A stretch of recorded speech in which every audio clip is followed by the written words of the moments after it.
right now on 5 on your side at 10. Seasonal adjustment. Friday's gusty, cool breeze signaling a change for the weekend ahead. Too many calls, not enough police. It's a crisis. Tonight we go searching for solutions in New Orleans. How the Big Easy is getting creative to take a bite out of crime.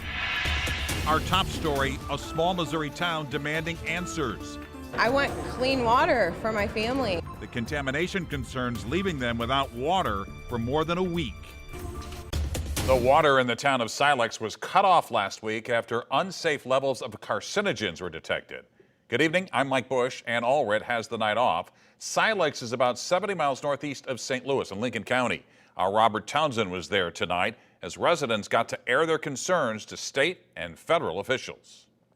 It's a big problem for Kayla Hardin and her neighbors in the small town of Silx. We're getting conflicting reports, whether it's just about drinking it, whether it's about using it to cook with or bathe with. For more than a week now, the Lincoln County community has been under a state of emergency. It's after the Missouri Department of Natural Resources detected unsafe levels of radium in multiple samples of water. Radium is a naturally occurring radioactive metal that originates in the groundwater the city uses for its public water supply. It can cause cancer. We really don't know where we stand with any of this. Homeowners say last week city officials told them it was safe to shower and wash their clothes, but not to drink the water. Taking no chances, Kayla Hardin and her family are showering with bottled water. There's not enough studies that have been done on the ingestion of radium versus just skin contact or anything. Incredibly stressful. Thursday night, several dozen homeowners shared their frustrations, health concerns, and questions with local, state, and federal officials during a meeting at this high school gym. About 250 people live here in Silx. The mayor says right now they are doing everything they can to help people deal with the water woes and get through these challenging times. We're reaching out with cooperating agencies to get bottled water for our citizens. How long will this go on? That we don't know until we can get a solution that will help take the radionuclides out. So the permanent or long-term solution that's being worked on is a connection to an adjacent water system, and that's probably a couple to 3 years out. Meantime, Kayla Hardin is running out of patience. I want clean water for my family. In Silx, Robert Townsend, 5 on your side. Right now, no future community meeting is scheduled. The city is providing 1 gallon of water per person per household a day. Residents can pick up the water at the Silx City Hall. Well, the rain is clearing out. Now fog and a fall chill are moving in across the St. Louis region. Chief Meteorologist Scott Connell joins us now with that weather first forecast. You know, Mike, most of the fog is in outlying areas in the river valleys down over the eastern Ozarks and also across southeast Missouri, southern Illinois. Not so much in the metro area right now. But if you are traveling late tonight from here on through about 3-4 o'clock in the morning, there is a dense fog advisory over to Mount Vernon, down towards Perryville, going to Cape Girardeau and down towards Paducah. The rest of us probably don't see extensive fog, although we can see some of the fog in the river valleys down along the Merrimack River, where we have seen the winds settle down some. Visibility right now, Mount Vernon, it's a 1/4 mile. That probably is not going to be there tomorrow morning because the breeze will pick back up. First front's through, kind of a secondary front trying to slide through now, and then you have a reinforcing shot of the cooler air heading our way for tomorrow. So localized dense fog is possible southeast for the next few hours.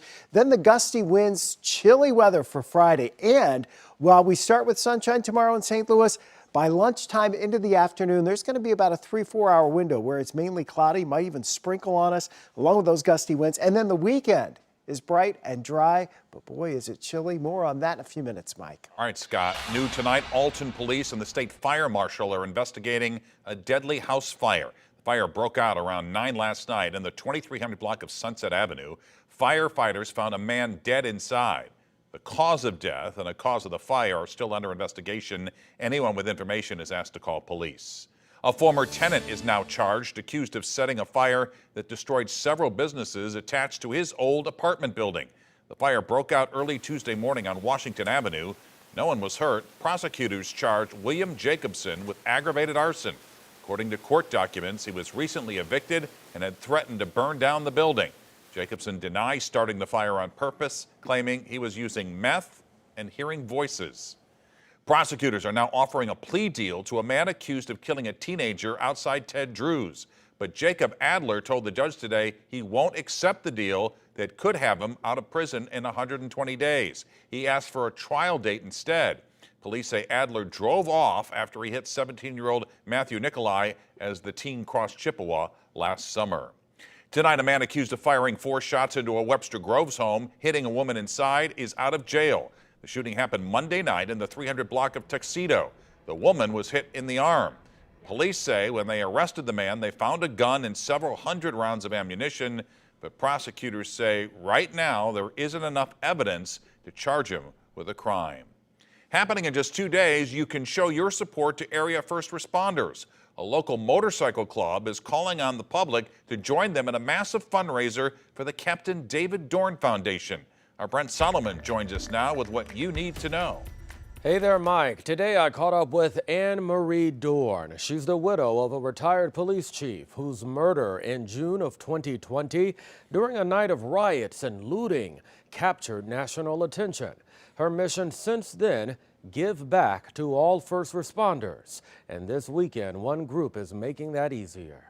A look back at the crime scene that took a toll on our community.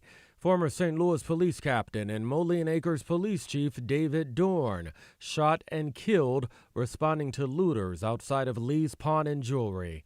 It's been more than 3 years now. Just trying to keep his memory alive. Today, Anne Marie Dorne is hard at work, fulfilling a purpose near and dear to the man she loved. You know, his purpose in life was always to take care of his officers, and I'm trying to carry that on to other agencies. Since the David Dorne Foundation formed last year, the group has raised some $150,000, helping more than 800 first responders with medical and mental health expenses and equipment to do their jobs. The Rare Breed Motor Club of St. Louis has followed Dorne's story. We actually put on a ride and we went down to the location where he was slain. We had a vigil for him and we all said a prayer. Now the group is planning a unity ride and car cruise this Saturday. It will start at the St. Louis Fire Department's headquarters. Participants will ride some 13 miles to the Gateway Harley-Davidson shop in Melville. We're going to have entertainment. We're going to have free food.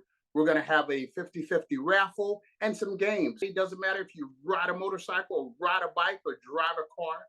We're asking you to come out and just fellowship with us and have a good time. Proceeds will benefit the foundation. If he's looking down right now watching this, what is he saying? What is he thinking? I can see a big smile on his face. He'll be humbled by it. He really would be humbled by the generosity people have been to us. Now participants are asked to contribute $10 to the cause. It all kicks off at 10:30 Saturday morning and goes until the late afternoon. I've placed more details for you at KSDK.com. Brent, thanks. Tonight, a fallen soldier from Franklin County is being remembered. Specialist Brian Joshua Snowden of Londell, Missouri, was killed Monday during a training exercise in Alaska when the vehicle he was in flipped. He was 22 years old. A second soldier from Knoxville, Tennessee was also killed. 12 others were injured. Specialist Snowden joined the Army in July of 2020. Today, his community is remembering him. I did get the news of Brian this morning. I went to high school with him. He graduated the year after me. It struck me. It's a little tragic. He is a hero. I mean, he was in the line of duty when he got hurt. Very tragic. The Army is still looking into what led to the crash. Funeral arrangements are pending. 2 drivers are recovering tonight after a box truck crashed into the back of a MoDOT truck in St. Charles County. The crash backed up traffic on westbound 370 just past Highway 94 for about an hour this afternoon. The accident is still under investigation. We're told both drivers' injuries were minor.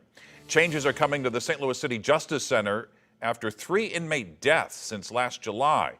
The city is creating a chief medical officer position for the jail. 10 new support staff positions are also being added. The jail's health care provider, Horizon, also filed for bankruptcy this year. The city is now suing and trying to find a new one. Tomorrow, the St. Louis Board of Aldermen will hold a first reading of the proposed Unhoused Bill of Rights. The plan includes expanding mobile bathrooms and showers at homeless encampments and easing restrictions to launch new shelters. This comes just days after the city shut down a homeless encampment outside City Hall. Hundreds of Democratic Party officials from all over the country have converged on St. Louis for the annual DNC fall meetings. Party leaders are organizing their campaigns and testing their messages ahead of the upcoming election year. Vice President Kamala Harris will join the DNC fall meetings tomorrow and will have continuing coverage of the fall meetings throughout the weekend.